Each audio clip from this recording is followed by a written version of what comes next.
El imperialismo español fue generador con sus excesos y el británico y el holandés imperialismos depredadores, tesis de Pedro Insúa y Elvira Roca Barea, no. Ellos son ultranacionalistas españoles, entonces tienen que verlo así. Ningún imperialismo extractor es constructor ni generador, hombre. Si no me acabas con es la misma tesis estúpida de Ron DeSantis en Florida, ¿no? Dice, el esclavismo estuvo muy bien porque a los esclavos se les enseñaron oficios que luego les fueron útiles. Y aprendían a ser herreros y aprendían a cultivar el campo.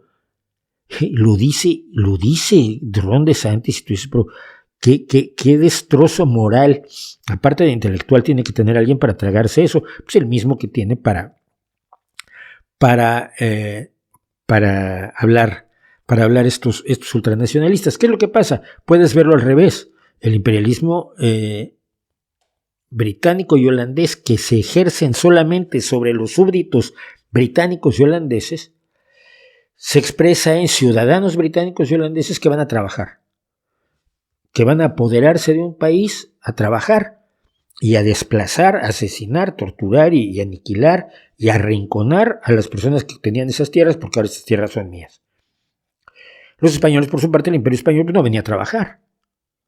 Empieza precisamente con el problema de cuando matan a todos los taínos en Cuba y dicen, ¿y ahora quién va a trabajar? Porque yo no salí de Valladolid para venirme a sobar el lomo aquí cultivando o en las minas de peruanas o mexicanas, ¿no?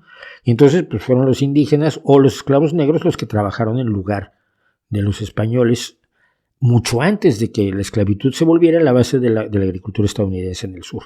Entonces, ¿cuál es más depredador? Pues mira, si tú eres indígena mexicano y te ponen a trabajar en las minas, o eres indígena norteamericano de las llanuras y te acaban encerrando en una reservación cada vez más pequeña, donde además de cuando en cuando matan a tu familia, pues no creo que puedas elegir, yo prefiero este imperialismo que el otro, no.